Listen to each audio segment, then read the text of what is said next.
Welcome to the Midlife Edit. This is a podcast for women who aren't broken, just becoming. For the ones who've spent years showing up, holding it together, and doing what was expected, and are now asking quieter, braver questions. This season is about turning the volume up on your voice, your health, your boundaries, your desires, and the life you actually want to live. No fixing, no pretending, just honest conversations about confidence, money, hormones, happiness, and coming back to yourself, with a little music along the way. I'm Jen, and this is the Midlife Edit. Hey friends, and welcome back to the Midlife Edit. If you would have told me 5 years ago, and I know I sound like a broken record, but sorry, that I would have had the opportunity to not only talk about midlife and women and the things that I'm going through, but interview amazing guests like 2-time Grammy nominees, or a lead singer of one of my favorite bands growing up, or badass women all across the world doing amazing things in their late 30s, 40s, 50s, 60s. I mean, I would have laughed at you. I was always taught to be agreeable, and when I was growing up, it was always about don't speak too much on what you truly believe in, or you're seen as difficult, and men don't like that, or that's not how a woman should be, right? Which, I mean, we were all kind of taught that growing up. That was just kind of the vibe. But it's March, and March is Women's History Month.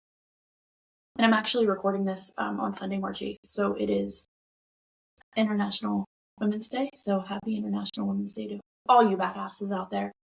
I'm so grateful to live in a time where women are allowed to be such badasses. And even if we're not quote unquote allowed to be, we don't give a shit, right? But I do want to talk a little bit about Women's History Month, because yes, it is a time to be celebrated. We want to celebrate all of the things that happen over decades and how far women have come. But it's not only a time for celebration. I think that it's also a time to step back and realize that over the last few decades, we've not only come a long way, but now we take for granted things that we were denied for years and years and years. So before I dive into today's episode, I just want to give you a few things that we were denied. And when they happened, it wasn't that long ago. Women weren't allowed to get credit cards or a mortgage in their own name until 1974. 1974. There are some of you out there who were born before that. Our mothers were born before that.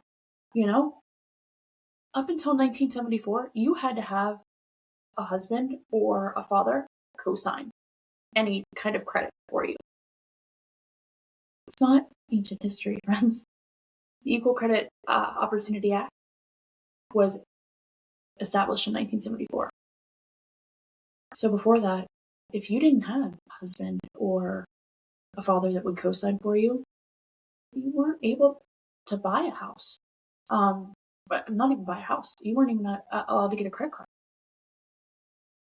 Did you know that women could be fired for being pregnant up until 1978? Just for being pregnant, just for procreating, what we're quote unquote made to do, right? But if you were at a job and you got pregnant, they could fire you up until 1978. Did you know that this one really pisses me off, because we're going to dive into this a little bit. And I know that you probably know this, you just don't know the time frame. Women were excluded from medical research until the 1990s. In fact, it was 1993 when we were added to the mix. And we were excluded because they thought, quote, hormones were too complicated. Well, no shit. Why do you think we feel like we do a lot of the times? Because our bodies are complicated. And this one shocked me and makes me want to cry, honestly. But marital rape it wasn't recognized everywhere until 1993. I was 10 years old. 1993 is when it became a law and recognized as rape. It makes my heart break for all of the women before me who were in terrible marriages and didn't have a choice. Friends, midlife crisis and that thought, it was never about women. Never. It was about men and how men go through this crisis in midlife because, well, I don't really know why. You see it all the time where I'm not saying men do this, but the narrative is men dye their hair and they get convertibles. And yeah, men sometimes do that. But then, they get sick of their old ladies and they find a new, younger version and all that bullshit. And so when you talk about midlife crisis, it was geared towards men. So what I've been saying all along is fucking true. Midlife isn't a crisis, especially for women. It's our time to edit. And all of this being said, with Women's History Month, I'm so proud to not only be a woman, but be a woman who was quiet about a lot of things for so long, or gaslighted about a lot of things for so long.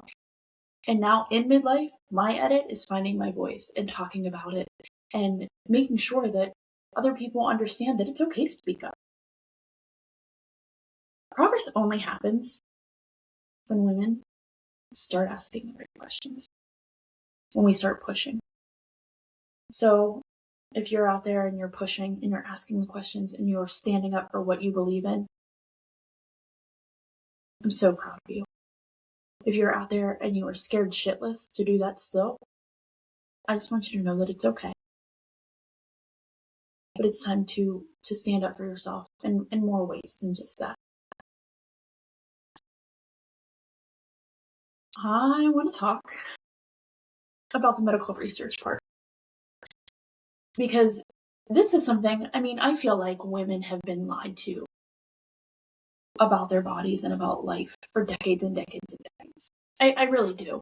And I don't want to make this conversation about hating men because that's not what it is. This conversation is about how we have been gaslit in the medical field for so very long. And still to this day, it's happening. And we've got to do something about it, right? There's this rulebook that millennials, especially, but millennials and then the generations before them were kind of taught. It was that doctors know best, and that if they told you that you needed to take this antibiotic, then you take the antibiotic. If they told you that there's nothing wrong with you, then there must not be anything wrong with you. Or if they tell you, oh, you're going to be fine, just lose some weight or take this antidepressant pill or whatever it is, we were told to just say, yes, doctor, and go along with it. What the hell? Why shouldn't we question people, especially when it comes to our own bodies? And this is something that I've dealt with in my life for years, probably since I was 14, 15 years old. And, I've had issues. And people always kind of mask it, like, oh, women's issues. No, I was fucking miserable. My periods were terrible. They were irregular. They were heavy. I would get cysts that burst on my ovaries and in the area all the time. I never felt good. I was in pain a lot. And it took five gynecologists over years and years and years to finally say, yeah, there's something wrong with you. I was put on birth control because, oh, that'll help. I was told that it's just part of being a woman. You're just going to have to deal with it every month. And honestly, I started to believe it. When the pain was so bad, I'm just like, oh, take some Midol. It'll be fine. no big deal at all. This is just part of being a woman. And that's just such bullshit, right? We shouldn't have to live through pain just because our bodies are different than men's. And 5 doctors over 20 years, maybe. I was told that I was too young for hysterectomy, or, oh, we don't see anything on your scan, so you must be fine. Your labs are fine. I don't know what's wrong with you, you know? And then you really start to believe it. You really do. And I tried everything, you know? I got my tubes tied. I even had a uterine ablation. And finally, I was 37 until a doctor looked at me and said, let's do this hysterectomy. And the relief that I had. I could cry right now. The relief that I had when somebody finally believed me. When somebody finally said, yeah, you know what, this isn't right. When somebody didn't tell me that I was too young. What if you want to have more kids? All the bullshit that started. I was 37, guys. And she said, we'll keep your ovaries. We're going to give you a hysterectomy. I woke up from that hysterectomy and I didn't even notice the pain that I was in because it felt like the whole world just lifted up off of my body. The heaviness was gone. I automatically felt better. And I know that sounds crazy. But when you've been dealing with it for so many years, and you were told time and time again by everybody, by doctors, by coworkers, by your family, that you're going to be fine, nothing's wrong, you know, she must be dramatic. And you finally get that, yeah, something was wrong. I had endometriosis all over me. And no wonder I was in pain. No wonder the cysts were coming like crazy. No wonder my hormones were up and down. I just felt like shit all the time. So that was at 37. And that was my gynecologist that she has since retired. But she's been amazing. And I am so thankful for her. But then let's fast forward to being 42 after a partial hysterectomy, having endometriosis, which I'm still convinced I have some of. And if you know anything about endometriosis or you have it yourself, my heart goes out to you. But do some research on it because it's a hell of a disease. But I still think that there's some things going on. But then perimenopause hits, right? And here comes the gaslighting again. Your labs are normal. You're fine. Maybe just try to lose some weight. Maybe go to the gym. Maybe here's an antidepressant. Unfortunately, this is just, everything looks okay, so you're okay. Try therapy, which helps nothing. But holy freak, that's not true at all. At all. Perimenopause is real, and the symptoms that we feel are real. And just because somebody else's symptoms aren't the same as yours doesn't mean that we're not all going through it. Not one woman's perimenopause symptoms are the same as another. And to be honest, and I don't want this to be sad and all about me, and I'm not looking for sympathy, but freaking A, this week especially, it's been terrible. I am tired all the time, but I can't sleep. I am tired to the point where I'm delirious and want to cry. I am bloated constantly. Doesn't matter what I eat. Doesn't matter how hard I work out at the gym. I just feel gross. My ears are itchy, my feet hurt, like all of the physical symptoms, but the mental part of it, that's the worst for me right now. I'm angry for no reason. I am sad for no reason. My fuse is very, very short. And it affects my life. And it affects the people in my life. And being told that it's just something that we have to go through. And just because my labs are okay, it must mean I'm okay. It's bullshit. And I had a really great PCP, and unfortunately she left too. And I make a joke that, all these amazing strong women in my life either retire or move on. And And I could never find a good one to replace them. But my PCP was the first person who actually sat down and listened to me about this. And she did put me on estradiol, but she wasn't an expert in it. And so finally I quit bitching with a nice push from my sister. I have an appointment this week with a hormone specialist who is very knowledgeable and understands and believes all these symptoms. So I'm really excited and looking forward to that, as crazy as that sounds, because I just need to start feeling better, right? I need to get back to myself because I feel like a shell of a human. I feel like when I look in the mirror, I have no idea who I am. I don't mind enjoying things that I used to. And I don't want to be around people. And if you know me from from before the podcast, you know that I am a people person. I love to talk. But now I just want to crawl in a hole.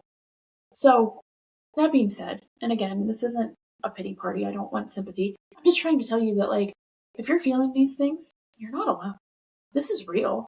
And there are people out there who do specialize in this. So find that person for you. And find somebody to talk to.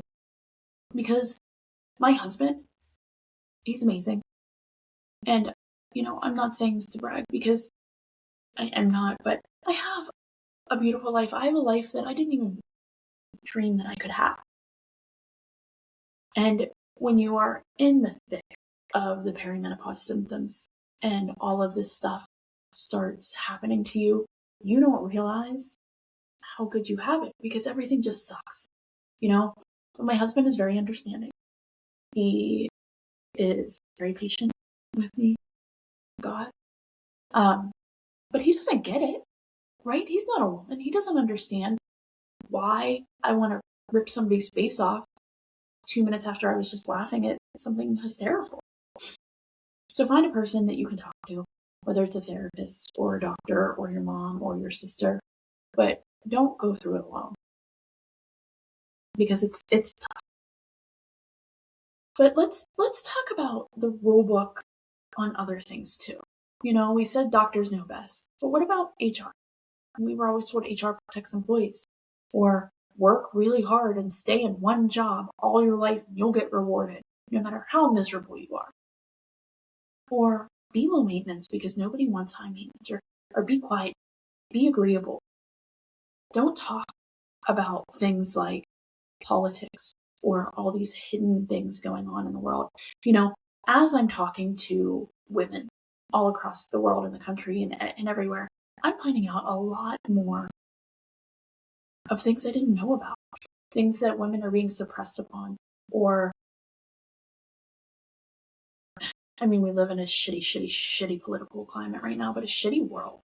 I truly, and I hate to say that, I do, because I do love people, but people suck right now. And, the rule book that we were taught growing up was don't speak up about it. You just listen and you say yes and you just be agreeable and everything will be fine. You just listen to the higher ups. What bullshit is that, you guys? Seriously, what bullshit were we being fed? They wanted to control us. And not just men. I think there's women in there too. They want us to be weak, right? And they want us to be quiet. But now it's time to break that cycle. It is time to take this midlife energy that we have. I just said that I'm exhausted, but there's this thing inside of you, right? This energy, this awakening, where you're like, okay, my life is mine, and I'm going to do what I want to do for my life, and I'm going to say what I want to say, and I don't care about other people's opinions, right? We start advocating for ourselves.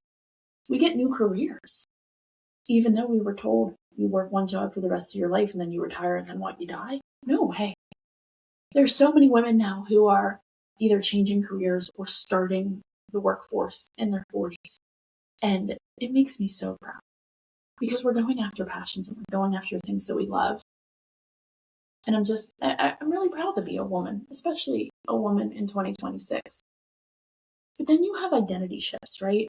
And you think about the person that you were before in your younger years, and then, in your 20s and 30s and what you were doing then, whether you were trying to grow the corporate or climb up the corporate ladder or start a family, be a stay-at-home mom, be a working mom, we were told that we could only do one for a very long time, right? And, a lot of the times it's like, oh, well, you're a working mom, well, who watches the baby? Or like if you're a mom who have younger children and you go out to dinner with your friends or something, what drives me fucking crazy is when somebody says, oh yeah, my husband's babysitting the kids. No, the fuck he's not. They're his kids too. He's hanging out with them. The kids are home with my husband, but they're not babysitting your kids. So stop that too. Anyway, back to this whole thing of we could only have one. And then, I graduated high school in 2001 and we hit that era of, okay, so badass women in the 90s, we're starting somewhere. We're getting to the point where medical things are starting to shift and we're starting to test on women, I guess would be the term. Or, we're starting to do a lot of women's research with the medical field. And then, again, back to that marital rape. Now it's finally, in 1993, it finally became okay. Like, you can get raped by your husband.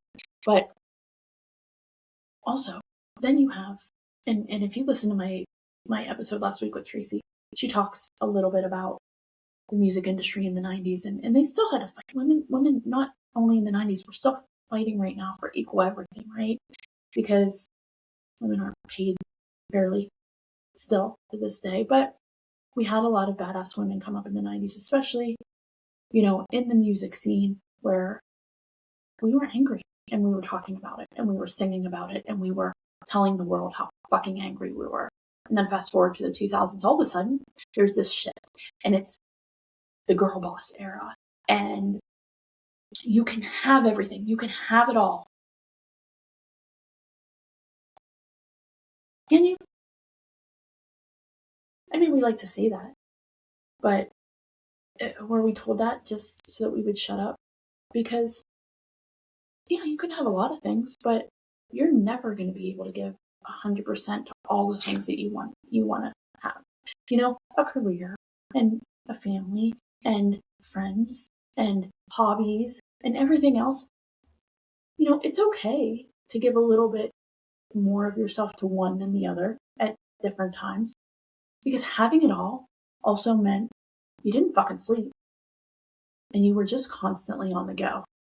And it makes me think of the women in the 50s and 60s. My husband and I just started watching Mad Men for the first time.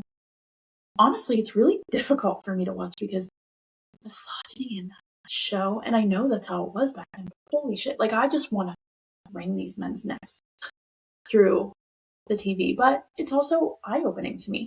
And so, women in the 50s and 60s, yeah, like, they weren't agreeable, and it looked like they could do it all. Their hair was always perfectly done, and dinner was on the table, and the kids were clean, and they were taking care of everything. No shit. You know how many drugs these women were on back then? They were being prescribed things left and right. Uppers during the day, the tranquilizers at night to be able to sleep. And therapy? Oh, if a woman thought that she needed therapy, all of a sudden she was crazy. She needed a lobotomy. And these therapists were, these psychologists, psychiatrists, they were everything that you think they were. These were men who would just sit there and gaslight them and put them down. Anyway, back to early 2000s, right? This girl boss era. And that makes me think of MLMs. Think of the very first MLM that you ever heard of or were a part of. Because I've told you before, I'm surprised that I haven't joined this huge cult yet. I'm very easily influenced. I'm getting better at that in my 40s, but I was very easily influenced. But let's talk about MLMs, because that's the first thing that comes to mind when I think of girl boss or boss babes. Unfortunately, there's a really good podcast called Boss Babe. She's awesome. But now I feel like that term has a negative connotation. Anyway, so the MLMs were started by who? Did you see the LuLaRoe documentary? Any of these documentaries about MLMs? Sure, they put on the face of a woman, the hey huns, and like those girls that you went to high school with that pop into your Facebook and messengers and say, hey, hon, it's been a long time. I have a really great opportunity where you can make all this money and yada, yada, yada. These MLMs, they were started by men. They were started by the men who want to control the women. These very radicalized societies, whether it's religion or whatever, they wanted to be in control of women all the time, right? So these MLMs were started by men so that they could quietly tell these women that they were able to do this and they were girl bosses. But really, MLMs were set up for failure. Maybe 1, 2, or 3 people got to the top level of the MLMs and they made all this money. But all the women underneath, no, they were giving away money to these companies, and all of a sudden they weren't making any money. They were trying to recruit, and the people at the top were making the money, right? But the people at the bottom, they weren't. And then it was like, oh, see, I told you, you can't do it. You're a woman, you failed. It's just bullshit, right? That whole culture, the boss babe, the hey huns, the girl bosses. I hate that it has such a negative connotation because we should be to start businesses and be a boss. There's a quote that says, and I think, and I'm sorry if I'm wrong, I think it was Marilyn Monroe who said, I don't need a seat at the table. I bought that table. And that's how I feel like we should be looking towards the future. This is what I think that we should be teaching the younger generation of women, that we don't need anybody but ourselves, and we can stand up for ourselves, and we can do anything we put our mind to. And it's not cliche, it's the truth. And I think that during Women's National History Month, these are the things that we need to remember and not take for granted. Because again, progress only happens when women start asking the right questions and they start speaking up. Friends, we're allowed to take up space. This rulebook that I talked about was made by somebody who hasn't lived in your body. They don't know what it feels like to be a woman in pain every month and get up and just go about your day. We can change this. We can rewrite the script. We can rewrite the rulebook. And that's what the Midlife Edit is about, right? It is about editing our lives. And in my 40s, I'm not only editing, I am finding this version of me that was really deep down inside of me that's finally come out. And she's happy. And she's taking up space. And she doesn't give a shit. So happy International Women's Day. A couple days late, if you're listening to this on Tuesday. Happy Women's History Month. I'm going to start posting some things on social media.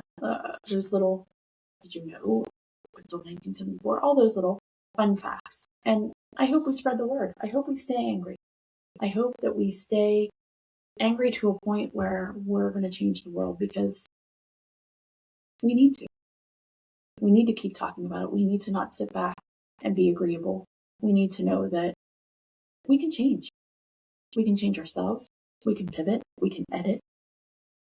And we can be happy and successful in all the things that we want to be. I'm really excited for the rest of this year. I have a lot of really awesome guests in the works. Guys, women are just badass, aren't we? And the women that I've been able to talk to, especially over the last week, you're going to be so excited to hear from them. It's just such a great feeling that we get to talk to all these women.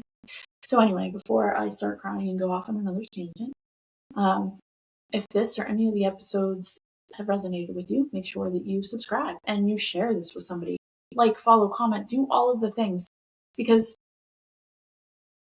we need to talk about this more, and women need to know that they're not alone.